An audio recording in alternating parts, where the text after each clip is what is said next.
Hey, it's springtime, and I love spring. But from the photography point of view, it's probably the most difficult time of the year. Like, I shoot a lot of landscape and nature, and the spring light is pretty challenging. It's direct and harsh. And the scenery that was just recently covered with beautiful snow is now sort of naked and ugly. So I thought I'll make a video showing that struggle, how I try to manage that and how I kind of fail in most places. Other than photography, I of course love spring. Like, I took my bike out and I drove to this park which is close by. I've been to this park before. I mean, it's just a 5-minute ride. And you've seen pictures from this park if you follow this channel. Just recently, last winter, I made a full-length video about one of the photo shoots, about 12 pictures in that park. And I think those pictures were decent. So that kind of shows you that I can take decent pictures in that park, even though today it's going to be a little bit of a different story. But hey, this is a continuation of my process talks, and I thought that this time we can talk about what goes through my mind when I take or try to take decent pictures. And even more importantly, what goes through my mind when I choose not to take a picture, which is pretty often. My work always starts by selecting the tools and my goals. I always choose the camera, this time Rolleiflex, the film, Ilford FP4 Plus, and the developer Rodinal in advance. And now my goal is to create black and white pictures. When we look at some of the pictures, I mean, we can obviously say that maybe color would have been more interesting and better option, but that's not what I'm after. It doesn't interest me just to take beautiful pictures, but I just want to take pictures that look like I've taken them and sort of interest me. And just shooting around taking color pictures is not what I'm interested in. I try to create something maybe that resonates with me, that I like. And black and white is mostly the way I want to go. In addition to black and white, there are other aspects that the tool set now dictates. It's a square format, 6x6, which I love a lot. I shoot mostly in square format. I think it's by far the most flexible and interesting aspect ratio. Also, as I shoot on film, every picture counts, so I'm more cautious. I don't shoot aimlessly so much. I think before I shoot at least a bit. And there are many cases when I look things through my viewfinder and then chose not to take the picture because I knew that it's not going to be anything worth writing home about.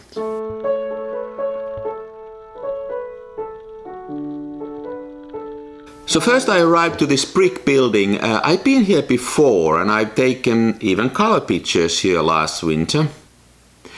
It's kind of an interesting looking brick building, but world is full of brick building pictures, so I needed to find something a little bit more interesting. And I knew there are angles upwards that are interesting, so I started to zoom into this looking through my viewfinder. I'm not very good at just looking at the scenery and thinking what it looks like on a picture. I need to take a look at it through my viewfinder. I don't know if that's for real or is that just something that I've used to. But I notice myself always looking at things through the viewfinder. And by the way, I'm pretty sure that the fact that this viewfinder, which is the chimney type of a viewfinder, turns the movement the other way around and shows me a mirror image. And that's a good thing, because it takes sort of the image out from the nature, from the reality, and puts it inside of this frame, makes it slightly different. So now suddenly I can look at it with fresh eyes and look at it as a true composition, true image, not as something that's over there. So the fact that it's upside or sideways, it's actually a good thing. So here I found this angle upwards, and what I like about it is that there are these two opposites. There are these branches that are kind of soft, and then there is this harsh corner of a brick building, and I thought this is worthy of a picture.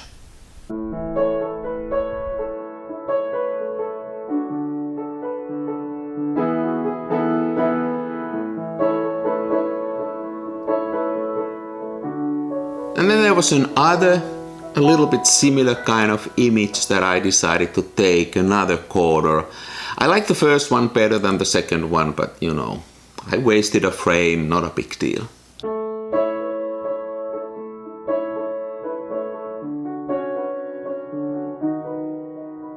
Then it's springtime, so you gotta photograph some spring flowers. And here the challenge is that how can you make the spring flowers separated from the background with black and white photography, with black and white pictures. This is one of my very important considerations. How do you take your subject out from the background? There are multiple ways of doing it. So here I choose to use a close-up lens with my Rolleiflex. But in this first scenario, when I'm looking at the background, there are too many things. There's this corner in the background, and I don't think I'm gonna get anything interesting out of this. The background is too distracting. So I moved to another place where the background is less busy, and I took one flower picture.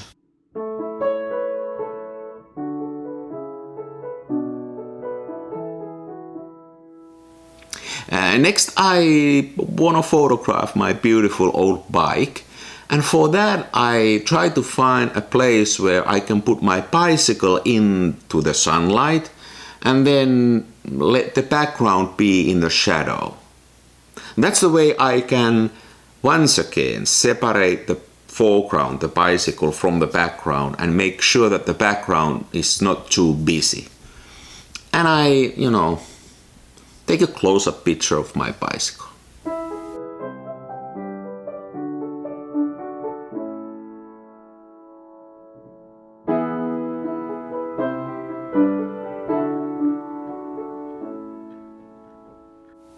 So then moving on, hey, here is this tree, and I photographed this tree a lot. This is my favorite tree in that park for multiple reasons.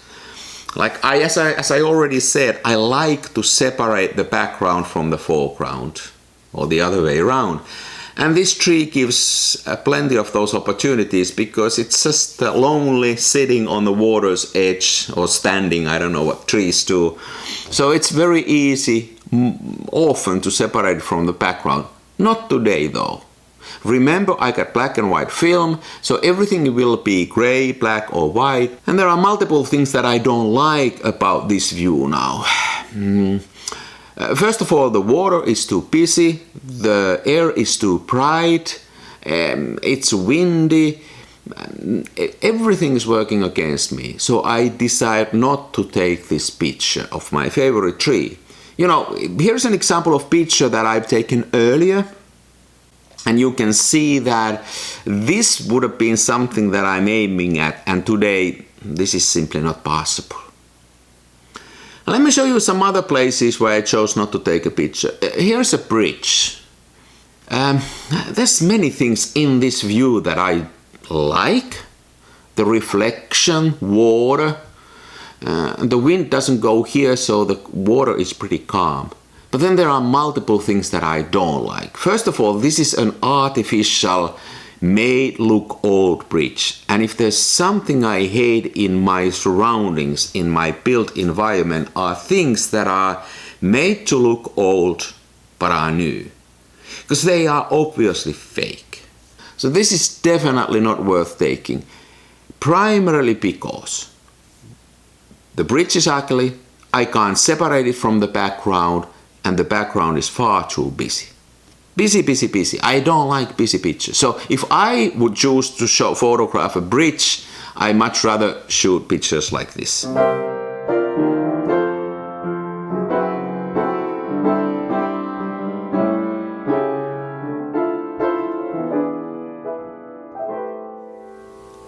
Now, yet another example. I mean, this park is full of beautiful trees, and I love to photograph these trees.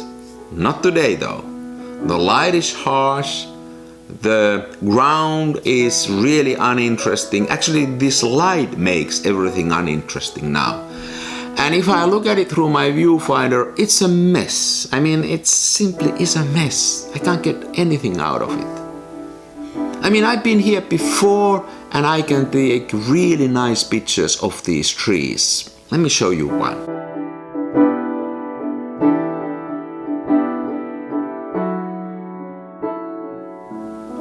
So hey, let's take a look at another view. I mean, this is just turning around and looking at the lake. And here we have the same spring challenges, direct harsh light and too much wind. And if I look at it through my viewfinder, it won't get any better. I've taken pictures from this very shot that sort of have much more going on and where the water really integrates with the scenery, and I can take pictures like this.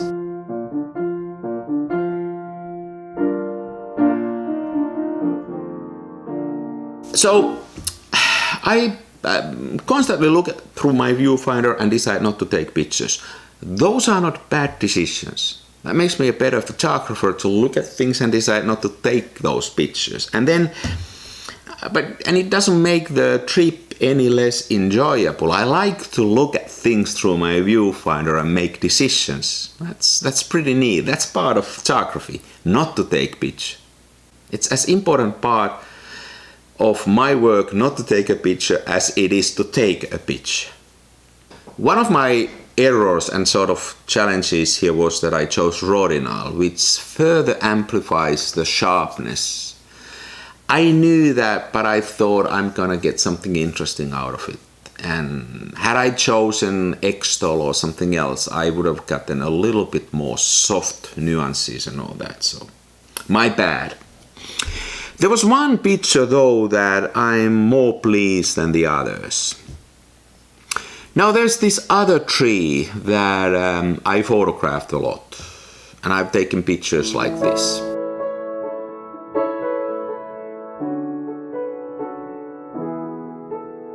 Now this time though, the problem was the same as it was with the other tree, that how to separate it from the background, how to isolate it, how to make it stand out.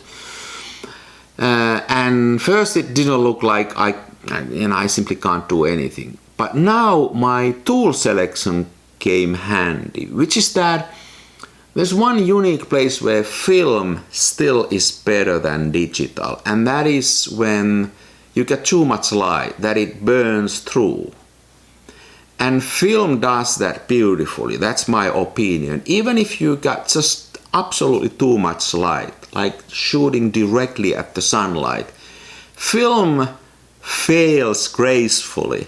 It creates beautiful shift from that sharpness to shades. Unlike, at least with my tools in digital, it's often harsh and brutal. So I chose to use the sunlight to separate the subject, this tree, from the background. And I found an angle where I can put the light directly behind that tree and then shoot directly towards the light. This is the trick that I really love during the summertime, during the harsh summer and spring conditions, is to go head first towards the trouble source, the sunlight. And by doing this, I managed to shoot two pictures of this tree, which are pretty similar, but I kinda like them. I like this.